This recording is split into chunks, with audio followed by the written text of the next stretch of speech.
یہ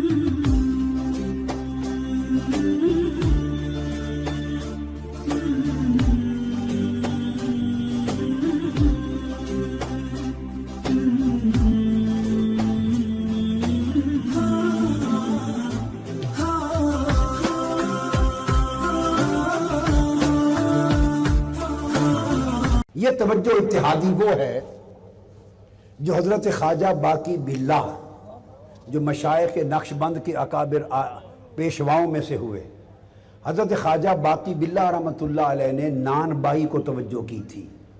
وہ توجہ اتحادی تھی۔ نان بائی تھا آپ کا باورچی روٹیاں پکاتا، سالن پکاتا تھا، لانگری۔ رات کو جب دن کو مہمان آتے تو لنگر وہی پکا کے لا کے پیش کرتا۔ ایک رات دیر سے آپ کے کوئی بڑے عزیز القدر مہمان آئے۔ اللہ والوں کے ایسے ہوتے ہیں خادم۔ مولانا روم کا بھی ایک لانگری تھا۔ میں اس کے مزار پر گیا، کونیا شہر کے بالکل باخر جنگل شروع ہوتا ہے وہاں پر۔ اس کو حضرت شیخ آتش باز کہتے ہیں، آتش باز۔ تو جب مہمان آتے تو وہ کھانا پکا کے پیش کرتا۔ ایک رات مہمان آئے دیر سے، مولانا روم نے فرمایا اپنے خادم کو، نان بائی لانگری کو، باورچی کو کھانا لاؤ۔ تیل نہیں تھا، لکڑی نہیں تھی، چولہے میں کچھ جلانے کا کچھ نہ تھا۔ اس زمانے بھائی کوئی گیس نہیں تھی، تو تیل مٹی پہ ڈالتے جلاتے تھے، تو لکڑیاں ختم ہو گئی تھی، وہ تھوڑا سا تیل تھا، جلانے پکانے کا کچھ نہ تھا۔ اب اس نے شیخ کو یہ نہیں بتایا، مولائے روم کو، کہ حضور لکڑیاں نہیں ہیں۔ لکڑیاں اگلے دن اس نے جنگل میں جا کے چننی تھی۔ اچانک مہمان رات کو آ گئے، اس نے یہ نہیں بتایا کہ لکڑیاں نہیں۔ اس نے اپنے کپڑوں کو اور ٹانگ پر تیل چھڑک کے آگ لگا دی، تیل چھڑکا آگ لگا دی۔ اوپر سالن گرم کرنا تھا، جو کچھ وہ دھر دیا، کپڑے جل گئے، تیل چھڑکتا گیا، اس کی جلد جل گئی، چربی جل گئی، گوشت جل گیا۔ ٹانگ جلا کر کھانا پکا کے شیخ کو پیش کر دیا۔ آپ نے نہیں پوچھا، چپ کر کے مہمانوں کو کھلا دیا اور فرمایا جاؤ سو جاؤ۔ صبح اٹھا تو ٹانگ سلامت، ٹانگ سلامت۔ اس نے پھر یہ وطیرہ کر لیا، جب کبھی مہمان آتے لکڑی نہ ہوتی وہ ٹانگ جلا دیتا، صبح اٹھتا ٹانگ سلامت ہوتی۔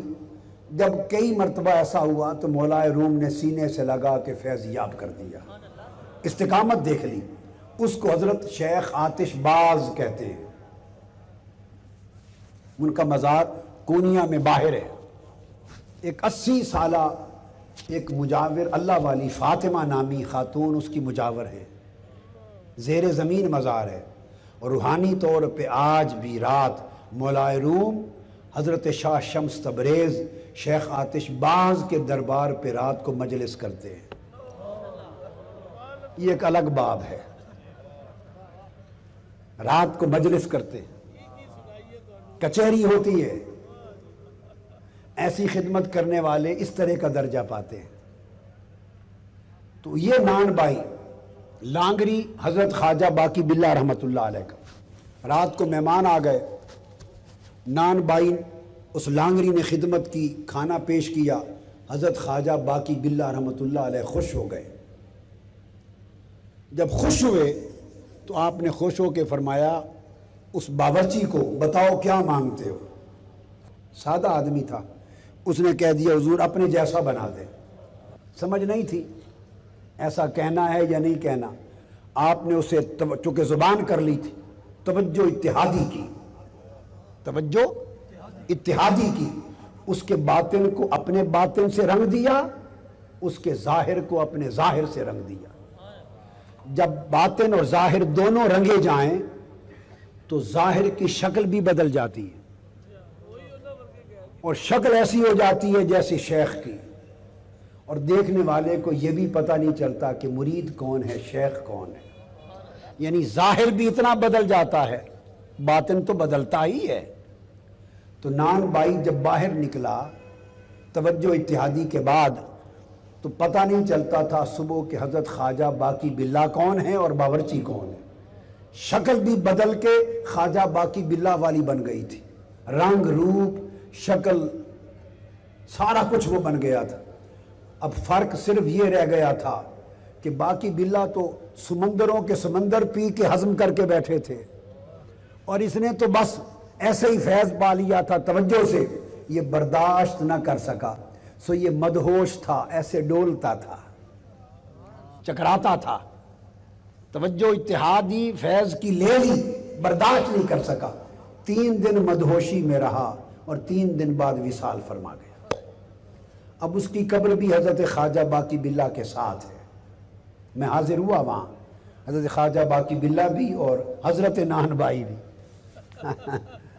زیارت کی۔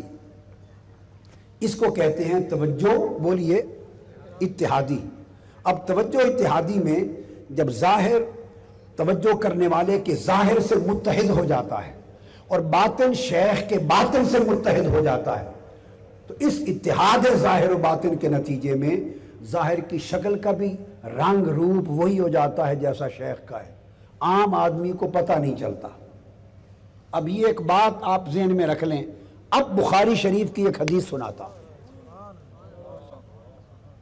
کہ کیوں حضرت صدیق اکبر کے ہاتھ میں وہ کنکریاں اسی طرح تسبیح کرتی رہی جیسے دست مصطفیٰ میں کر رہی تھی اور آگے رک گئی۔ بخاری شریف میں ایک حدیث آئی ہے جس کو محدثین اور شارحین نے اپنے اپنے طریقے پر شرح کی ہے، میں اس کو طریقے عارفین پہ، طریقے صوفیاء پہ شرح کر رہا ہوں اس حدیث کی، عارفوں کے طریق پر، تصوف کے اصول پر۔ حدیث یہ ہے کہ جب آقا علیہ السلام ہجرت فرما کر مدینہ طیبہ، جو اس وقت ابھی یثرب تھا، پہنچے، اور آقا علیہ السلام کے قدموں نے یثرب کو مدینہ بنا دیا، تو 18 دن 3 ہفتے کے قریب آقا علیہ السلام نے قباء کی بستی میں قیام کیا، معلوم ہے نا۔ اب حدیث سنیے، حدیث پاک یہ ہے کتاب ہجرت میں اور باب ہجرت میں، بخاری مسلم میں آتا ہے کہ آقا علیہ السلام جب آ کے تشریف فرما ہوئے تو ارد گرد کے قبائل لوگ سن کے کہ آقا علیہ السلام پہنچ گئے، دوڑ دوڑ کے بچے بوڑھے جوان عورتیں مرد حضور کی زیارت کے لیے آئے۔ جب آپ کو دیکھنے کے لیے آئے تو آقا بھی تشریف فرما تھے، ابو بکر صدیق بھی حاضر تھے آقا کی خدمت میں۔ جنہوں نے آقا علیہ السلام کو دیکھا نہیں تھا ان میں سے کئیوں کو مغالطہ لگتا، کوئی حضور کے ہاتھ چومتا، کوئی حضرت ابو بکر صدیق کے ہاتھ چومتا۔ اب حدیث کی شرح کر رہا ہوں، یہ تو حدیث پاک ہے بخاری، کوئی آقا دو جہاں کے ہاتھ دست اقدس قدم چومتا، کوئی ابو بکر صدیق کی طرف لپکتا مسافہ کرنے چومنے کے لیے۔ کچھ دیر ایسا ہوتا رہا، پھر سیدنا صدیق اکبر نے یہ دیکھا تو کیا کیا، آپ اٹھے، آپ اپنی چادر لے کر آقا علیہ السلام کے سر انور کے اوپر تان کے کھڑے ہو گئے، چادر لے کے کھڑے ہو گئے ایسے سر پہ تان کر، پتہ چل جائے۔ پھر جو بھی آتا تو پھر ابو بکر صدیق کے ہاتھ چومنے کا تو سوال ہی پیدا نہیں ہوتا تھا، ہر کوئی سمجھ جاتا کہ یہ آقا، یہ مخدوم ہے جو حضور بیٹھے۔ اب یہ واقعہ بخاری شریف میں، مسلم میں صحیح سند کے ساتھ مروی ہے کتاب الہجرت میں۔ اس پر علماء اور شارحین اور محدثین نے بحثیں کی، وہ چادر تان کے کیوں کھڑے ہو گئے؟ کئیوں نے یہ لکھا کہ دھوپ سے آقا علیہ السلام کو بچانے کے لیے، دھوپ تھی تو چادر اس لیے تانی کے دھوپ سے بچائیں۔ یہ جواب درست نہیں ہے، احترام کے ساتھ یہ جواب درست نہیں اور مطابق واقعہ نہیں، اس لیے کہ یہ احادیث صحیحہ سے ثابت ہے کہ آقا علیہ السلام کے سر انور پر تو ہر وقت دھوپ میں بادل کا سائبان رہتا تھا، بادل سائبان بنا رہتا تھا، حضور پہ تو دھوپ پڑتی نہیں تھی، بادل کا سایہ رہتا تھا۔ تو جب ہر وقت بادل کا سایہ رہتا تھا، دھوپ پڑتی نہیں تھی، تو پھر دھوپ سے بچانے کے لیے چادر کیسی؟ اور یہ بھی نکتہ سمجھ لیں، یہ بات بعض اوقات ان لوگوں نے کہی جو آقا علیہ السلام کا سایہ مانتے ہیں۔ ہم کہتے ہیں آقا کا سایہ نہیں تھا، بعض علماء کہتے ہیں تھا، بعض علماء کہتے ہیں تھا۔ ہم نے جب احادیث سے ثابت کیا کہ نہیں تھا تو بعض علماء یہ جواب دیتے ہیں غلطی سے، غلط جواب ہے، غلط ہے، وہ کہتے ہیں کہ وہ جو روایتوں میں آیا ہے کہ سایہ نہیں نظر آیا، اس کی وجہ یہ تھی کہ ہر وقت بادل سایہ کرتا تھا، تو بادل کی وجہ سے سایہ نہیں پڑتا تھا۔ تو جیسے بادل کی وجہ سے سایہ نہیں پڑتا تھا تو آج چادر کیوں تانی؟ بادل آج نہیں تھا، آج بادل نہیں تھا، آج بھی بادل تھا۔ تو اس کا مطلب یہ ہوا کہ دھوپ کی وجہ سے چادر تالنا دھوپ کی وجہ سے نہ تھا۔ پھر سبب کیا؟ پھر جو سیاق حدیث ہے، حدیث کا مضمون اس توجیہ کے خلاف ہے، کیونکہ مضمون میں پہلے آ چکا ہے کہ کچھ لوگ حضور سے آ کے ملتے، کچھ سیدنا ابوبکر صدیق سے مل رہے تھے۔ تو جب مضمون میں یہ بات آ گئی کہ مغالطہ لگ رہا تھا لوگوں کے، تو وجہ یہ تھی کہ جب دیکھتے تو مغالطہ لگتا۔ تو سیدنا صدیق اکبر دیکھ رہے تھے کہ بادل سایہ فگن ہے، مگر اس لیے چادر تان کے کھڑے ہوئے کہ لوگوں کو پتہ چل جائے کہ جو کھڑا ہے یہ خادم ہے، مخدوم وہ ہے جو بیٹھا ہے، اپنے آپ کو خادم خدمت گزار ظاہر کرنے کے لیے، حضور کا نوکر ظاہر کرنے کے لیے چادر تان کے کھڑے ہو گئے تاکہ لوگوں کو پتہ چلے کہ آقا یہ بیٹھے ہیں۔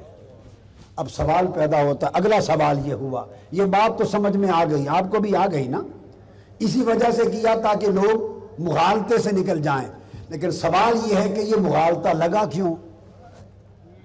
کوئی شکل ایک جیسی تھوڑی تھی، یہ مغالطہ لگا کیوں؟